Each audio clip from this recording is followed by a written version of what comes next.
Mirasee.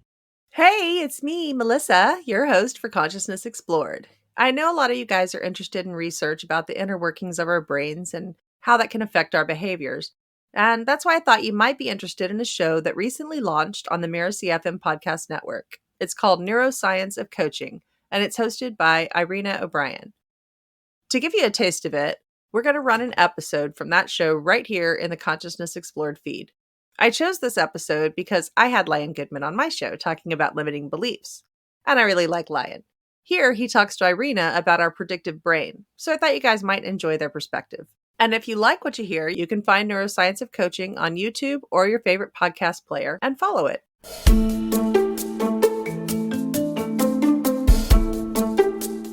We can thank our brain for keeping us alive.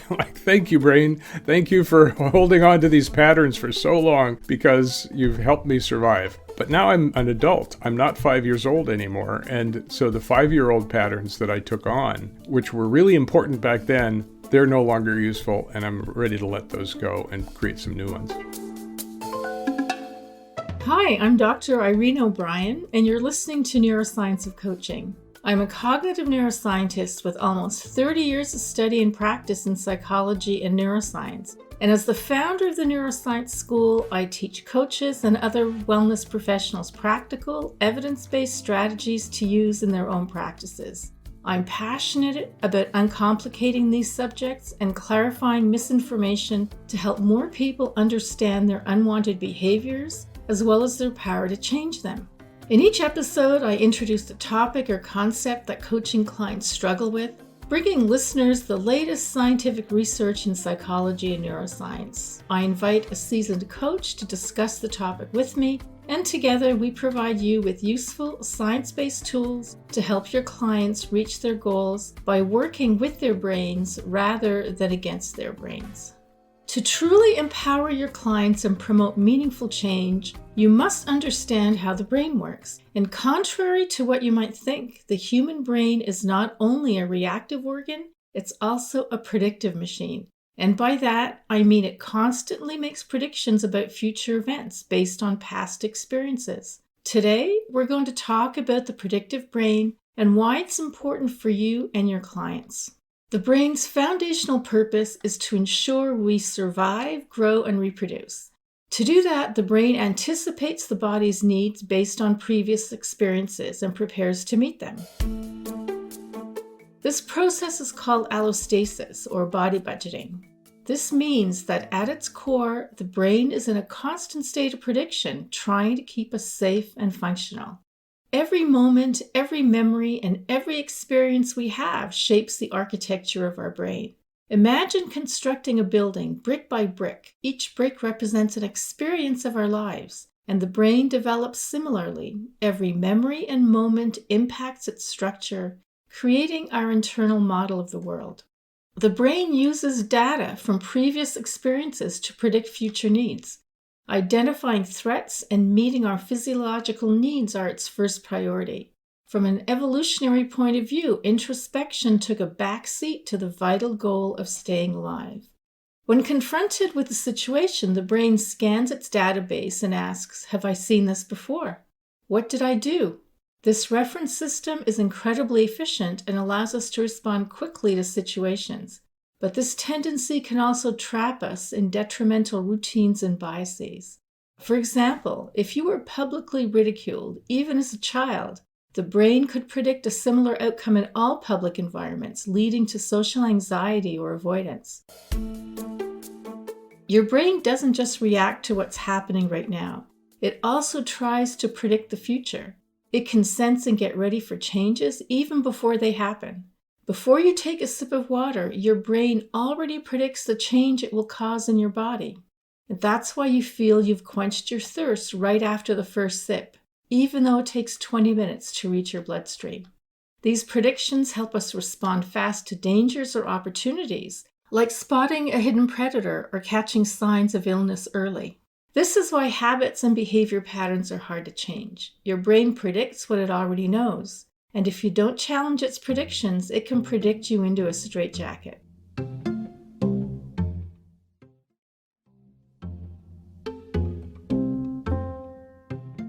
I've just scratched the surface of how the predictive brain works. To help me explore why this is important and what you can do about it, I've invited Lion Goodman to the show. Lion is a professional certified coach and the CEO of the Clear Beliefs Institute, which is dedicated to awakening, healing, and enlightening humanity. Through decades of inner exploration and work with hundreds of clients, Lion has developed an expert understanding of our belief systems. Welcome to the show, Lion. Thank you so much, Irena. It's a true pleasure to be here with you. I'm excited to talk to you today about how coaches can leverage their understanding of the predictive brain. But first, can you tell us a little bit about your coaching work and how you came to be doing the work you are doing now? Sure. I teach a program called the Clear Beliefs Coach Training, and the methodology that we use is called the Clear Beliefs Method of Trauma-Informed Therapeutic Coaching. So it falls somewhere between coaching and therapy. It is the in-between space that allows coaches to really clear out the past, clear out those predictions that have been used forever and caused patterns of behavior or thought or emotion to repeat over and over again. And so it's a methodology developed over a 40-year period, and it includes about 20 different techniques for diving into the deep subconscious mind and clearing those knots and confusions that are throughout the brain that prevent us from moving forward. Okay, let's start with why this matters. Why is it so important that coaches understand how the predictive brain works? Well, what you're pointing out as predictions, I term beliefs. And we experience beliefs more than we experience predictions or neurons or brain firing. We experience our experience. And so I refer to this mechanism as beliefs. These are the forms that the brain has created, the conclusions that it's come to about what might happen next based on the past. And in the past, we were forming our personality, forming our behavior, forming our emotional reactions based on what happened. And as you said, those patterns can become a straitjacket. So if I was looked at with a frown by my grandmother, anyone who looks like my grandmother, if they frowned, I'm going to be reacting the same way as I did when I was 3 years old. So the associative matrix of the brain is looking at and generalizing everything in the world so that every woman looks like a mother to the child mind, every man looks like a father to the child mind, and every danger looks like I could die to the primitive brain. So that's why it's important to understand how our brain works, how the mind works, how beliefs work, because it allows us to clear what's in our way so that we can move forward. Coaches are oriented toward moving people forward, but it's the past that holds us back. Yeah, exactly. So how does it help coaches to know that the brain is building from past experiences to predict future needs?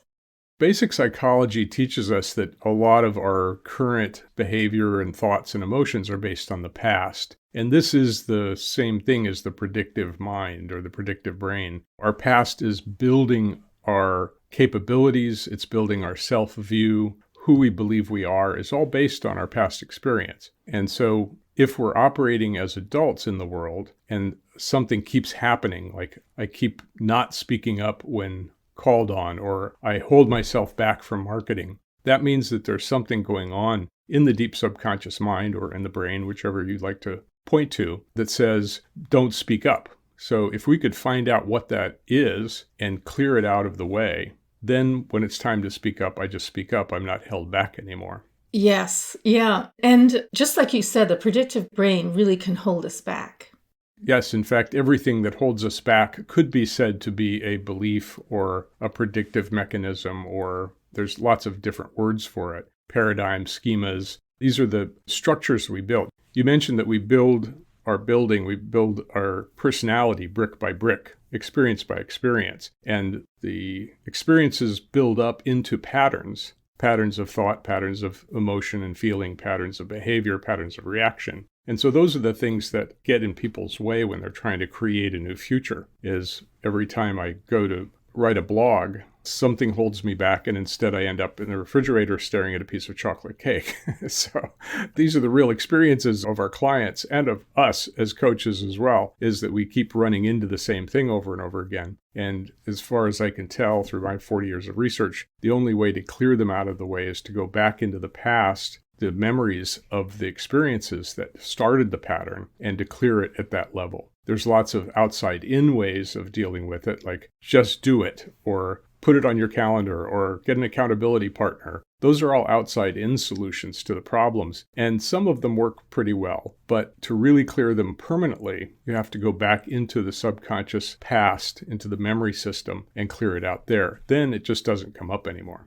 Yes, and if we're not challenging and updating our brain's predictions, we're limiting our growth and potential. Absolutely. So can you share a client story or one of your own that illustrates this, or what it looks like to break free? A multimillionaire came to me because he heard that I was a subconscious pattern detective. So he said, hey, I keep making millions and then losing millions, and then making millions and losing millions, and I'm tired of the pattern. Can you help me? And I said, sure, let's dive in. So in about 3 sessions, I had him back into a memory that he didn't remember he had. It came up suddenly in our exploration. And that was a memory of his being 3 years old, walking on the streets of New York with his mother, holding her hand. And he looked down and he saw a shiny penny. And he got very excited. And he reached down to pick up the penny, and his mother jerked him back and said, don't touch that, it's dirty. And he suddenly realized that the reason he couldn't hold on to his millions that he was very capable of making was because it was dirty and he shouldn't touch it. And that realization, that opened up his understanding of the pattern that was at a very deep subconscious level that he never would have come to on his own. It was a hidden memory, but it was there in the subconscious memory system. And once he realized that that was the source of the pattern, we did a few exercises and cleared it out of the way, and he didn't have to lose his millions anymore. That's pretty amazing. All from not being allowed to pick up a penny. Right. When you're 3 years old, your mother is your survival mechanism. And if mother gets mad at something you do, you want to make sure she doesn't get mad again. There's the prediction, right? If mother gets mad, I could be tossed out to the wolves or flushed down the toilet. And I don't want that to happen. So I will do whatever doesn't make mother mad. So that's the underlying mechanism. It's a survival mechanism. As you said, the brain is based on our survival. And so it came to the conclusion that money's dirty and you shouldn't touch it. So we've all got hundreds or thousands of those kinds of conclusions based on our upbringing, and we're carrying them around with us at the subconscious level. So I know you specialize in clearing beliefs, but there are some other strategies that coaches can use to help challenge the predictions that their clients' brains are making. And so some of the ones that I recommend are helping clients develop awareness, right? Because there are many clients that don't have self-awareness, of course. And some of the other things that I often recommend is getting out of our routines, about reframing perspectives, which coaches are familiar with, positive self-affirmation. There is a story that I read, and it was about this guy who was working in Silicon Valley. It was his dream job. But after a while, he realized that his life had become a complete routine, right? He got up at the same time every morning. He took his bike to work. He stopped at the same coffee shop. And then he realized that even though it was his dream job, his life was very routine and it was overly familiar and there was no more excitement in his life. And so he went around changing his life. He developed an algorithm that would choose what city he would work from every 3 months, that would choose what food he would eat, that would choose what clothes he wore, what activities he did in the other city. And so, that was pretty extreme, but his life became more exciting. An algorithm is an outer program that you rely on to run your behavior. And the brain is algorithmic, right? These are the patterns that we're talking about. So you could rely on an outer algorithm like flipping a coin. Am I going to turn left or right here? Now, the advantage of doing that is that it keeps you in the present moment because you don't know what's going to happen. And you mentioned awareness. Your awareness is much more present. Most people's awareness is spread throughout the past, the present, and the future. What am I going to do later? What happened yesterday? I got mad at my wife and now I'm pissed off all day. So our attention is spread through that whole timeline. Now, we really only exist in the present. Our feelings and our body sensations are only in the present moment.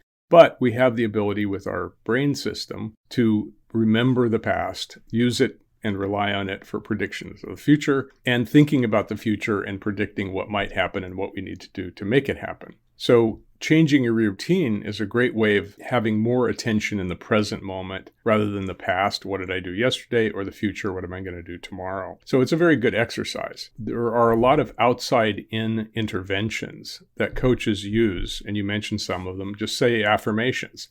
The problem with affirmations is that when you say a new affirmation, like I'm going to write a blog today and get it out to my audience, it stimulates all of the old algorithms, which are the memories and the beliefs, and they'll come up and reassert themselves. Nobody wants to hear from you. Who do you think you are? You're not a very good writer anyway. So these are the inner voices that prevent people from moving forward and doing what they say they want to do or doing what they know they need to do. And so we need to go inside to clear them. Otherwise, they just keep coming up every time we say a new affirmation or make a new decision. So I could say I'm going to lose 10 pounds by the wedding in 2 months, and immediately it stimulates all the old beliefs. Oh, come on, you've never lost 10 pounds in 2 months. Besides, you have that chocolate cake in the refrigerator that you need to finish before you start a diet. And, oh, just forget about it. Just get a bigger dress. So these are the old algorithms, the old programs that are coming up and are stimulated by the new decision. This is a mechanism. Every time you make a decision or choose something new in your life, it will automatically stimulate all the old ones that are in the memory system that are in conflict with your new decision. And so first thing to know is they're just old programs. The second thing to know is that they can be cleared out. They're not real. And third, there's many ways of clearing them out and getting them out of the way so that they don't hold you back. So more people are stopped by these internal resistance mechanisms than by any external circumstances.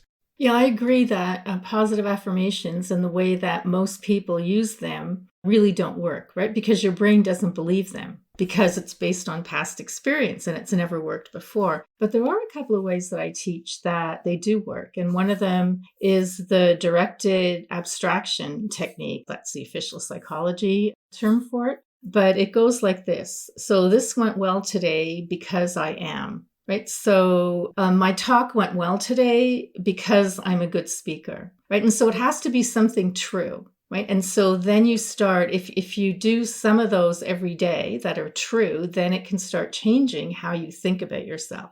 Right. So what you're doing then is that you're changing your predictive brain patterns today for tomorrow. Right. And as you do those, you're creating a new predictive brain. And then the other way to do the positive affirmations is, so if you have something like you have to give a speech, right, you can go back over your life and start listing all the skills that you have so that can help you do better as a public speaker. Right. And we all have skills that we can use and past successes. So you're feeding your brain new information, not necessarily new, but you're highlighting information that it already has and that it might have forgotten. I think that's great. Those are great techniques. Rick Hansen talks about how the brain is Teflon for the positive and Velcro for the negative. And so that's a way of emphasizing the positive, remembering the positive things. And the hope is that it eventually will overcome the negative beliefs that we have. What I've found to be most efficient in my work is to clear the old beliefs first and then install a new belief. I use the analogy of building a garden. Let's say you want to build a garden in your backyard. The first thing you do is you have to clear the stones and the rocks and the weeds from the land. If you just throw your seeds on rocky, weedy ground, you're not going to get much to grow. But if you clear the land first and amend the soil and then you plant the seeds, then they can grow and flower and fruit. So the brain is a lot like that. If we clear out what the old programs are first, then when we install the new ones, there's no resistance. There's no conflict between the old ones and the new ones because the old ones are gone. Yeah. So I think the takeaway from this is that we can change our predictive brain patterns, right? It's going to take some effort, but it is possible to do that so that tomorrow and in the following days and weeks and months, we are creating a different brain pattern. Right? A different predictive brain pattern. Absolutely. When people come to us, they want to change their life. They want to do something they haven't done, or accomplish something they haven't accomplished, or get rid of something that they don't like. So our job as coaches is to help them do that. And there's many, many methodologies to do it. If it works, it works. That's my rule. If something works, great, do it. But everybody's also very different. And so we need a wide range of tools to apply to our students, because the old saying is, if all you have is a hammer, everything looks like a nail. And there's a lot of coaches with one tool, and they keep applying it to everybody. And it works for some people, but not for most. And so my whole life was dedicated to looking for the tools that work the best for the most people, and to apply those tools in a way that are basically 97% guaranteed. Nothing works for everybody, but the tools that I've accumulated and that I teach are ones that really work for most people. And that's why I love doing what I do, because it enables a coach to become much more effective in helping their client achieve what they want to achieve. And part of it is clearing up the past, because the past is, we're dragging the past along like heavy baggage as we try to move into the future. And it slows us down, and it prevents us from accomplishing our goals. Yeah, most of us, I would say all of us, have experienced that, right? And actually experience that continually, because we're never seen to be where we want to be. And we can thank our brain for keeping us alive. Like, thank you, brain. Thank you for holding on to these patterns for so long, because you've helped me survive. But now I'm an adult. I'm not 5 years old anymore. And so the 5-year-old patterns that I took on, which were really important back then, they're no longer useful. And I'm ready to let those go and create some new ones. So we've talked about the negative consequences of having a predictive brain. I mean, there are positive consequences, right? One that you just mentioned, it's kept us alive. And that's exactly what the brain thinks. I've kept you alive for this long, so then whatever I'm doing is right. So we're just going to keep doing the same thing. And so that's the way it thinks. But there are other ways that having a predictive brain is good for you. So for example, it enables you to automate skills like driving or playing sports, because if you had to stop and think about every move that you had to make, you wouldn't be able to drive, right? You would be going like at 2 miles an hour. Absolutely. And most people have had the experience of driving home and parking the car and then realizing, I don't remember driving here. And that's because there's a part of us that is the inner driver that's quite accomplished, that has all of that ability to look at traffic and turn where you need to turn and stop at stoplights. And it's an automated part of us. And we work a lot with inner parts, because we not only have an inner driver, we also have an inner critic, the one that tells us we're doing it wrong or not doing it well enough. We also have our inner child or inner children who are still very active inside of us. And this is just a metaphor for exactly what we're talking about. But these parts of us have not only a personality, but they also have a lot of energy, and they take up a lot of energy. So, for example, and we hear them as voices inside our head. Often we've interjected our parent's voice. A critical parent becomes our inner critic. So we work with parts as well as with beliefs, and parts are simply a collection of beliefs plus agency. They have kind of aliveness, and we can talk to them and communicate with them and actually change their jobs. So for example, an inner critic could be transformed into an inner scout that looks for great opportunities. So when you talk about changing an inner critic to an inner scout, does that mean just looking at your inner critic with different eyes? No, it actually is a process of dialoguing with the inner critic and waking it up to itself. So again, it's like an automatic part. It's like the driver, but it's just the one that if your mother was criticizing you, it kept you in alignment with mother. So there's the survival mechanism, right? If I internalize the inner critic, my mother's voice, then I will align with her better. I will do the things she wants me to do. And so it's a survival mechanism. And so we have to dialogue with it and wake it up to itself, because it is like a being. It's like a part of us, but it has agency. It has aliveness. And so by engaging it in dialogue, we kind of wake it up to its own self. And then we say, look, you can see that Irena is not happy with you, right? And the inner part usually can say, yes, that's true. She doesn't like what I do, but I have to do it. Say, well, would you be willing to change your job and become a benefit to Irena rather than hold her back? Because she's no longer 5 years old. She doesn't need to be aligned with mom anymore. And the inner critics are usually very comfortable changing their jobs as long as they're not gotten rid of. So there's a lot of people that say, well, let's just get rid of those things. But they're there for our survival. They don't want to be gone. And so we help them change their jobs. And usually they're much happier. The individual we're working with is much happier. And they feel an ally instead of a critic. So you're changing your brain's predictions. Yes, we're changing the job of a part of the brain that created that voice as a survival mechanism, and it's now doing something else. So reframing is another powerful technique, right, that all coaches pretty much, I think, know how to do. And so reframing can also change your brain's predictions. Do you ever use reframing? Well, we call it changing perspective, which I think is the same thing. It's basically having a look at an issue or a problem from a different perspective, from a different point of view, and seeing it differently. So we use a lot of guided imagery in our work, and we have people go into past memories or body sensations and really feel what's going on from an inner experiential point of view. And for example, I was working with a client recently who was yelled at by her father. And as a young girl, she got very frightened and basically shut down. And so by going back into the memory, we had her not only feel her own experience as a young girl, but also put her attention inside her father to understand what he was experiencing. And that shift of perspective gave her an understanding that he had his own fear and he had his own depression, and that he was coming from that place. And it allowed her to have compassion for that man at that time. And it opened her heart to the relationship, and she opened her heart back up to her father. This is after 20 years of keeping it shut. So that's a kind of reframing. Yeah, I guess reframing is really just changing perspective. That's all it is. And so we can help our clients look at issues from a different perspective and then change their feelings about it. What I tell my students is that the most important thing for them to know about the brain is that it is predictive, right? If they know that everything their client says and does and thinks is really based on the past, it can change how you coach just by knowing that.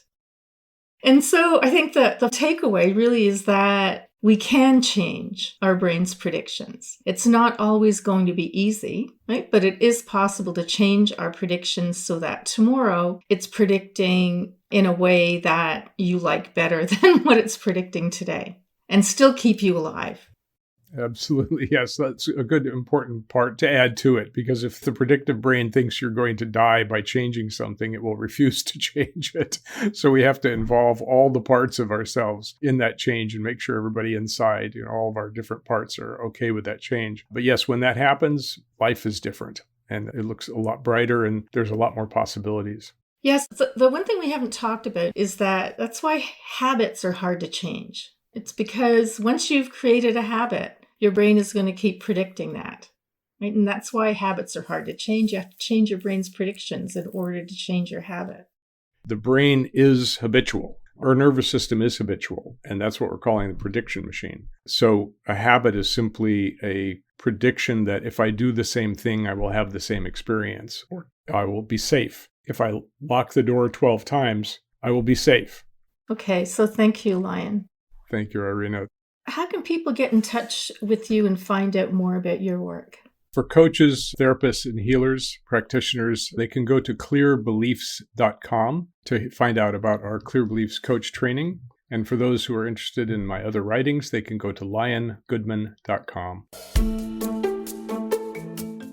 To summarize, our brains are pretty amazing. They use everything we've learned from the past to guess what might happen next. This comes in super handy when we need to make quick decisions, like spotting something off in our surroundings or reacting fast while driving. But here's the catch. This same knack for prediction can also keep us stuck in old habits and biases, which makes changing our ways a bit of a challenge. So we've been talking about how to get a step ahead of our brain's predictive game. First off, realizing that our brain is always trying to predict the future is a game changer. Just being aware of that can kickstart some real change. We can change what we believe, reframe our perspectives, shake up our daily routines, or try something new. And for those times when we're our own worst critics, positive affirmations done correctly can be a powerful tool to turn those negative thoughts around. We don't have to be slaves to our brain's predictions.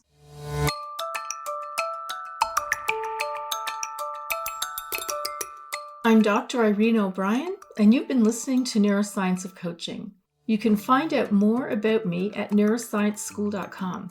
The Neuroscience of Coaching is a part of the Mirasee FM podcast network, which also includes such shows as Just Between Coaches and Consciousness Explored, on which Lion recently described a near-death experience you just can't miss. This episode was produced by Cynthia Lamb. Danny Inney is our executive producer, and post-production was by Marvin del Rosario. To make sure you don't miss great episodes coming up on Neuroscience of Coaching, please follow us on Mirasee FM's YouTube channel or your favorite podcast player. If you enjoyed the show, please leave us a comment or a star review. It's the best way to help us get these ideas out there to more people. Thanks, and we'll see you next time.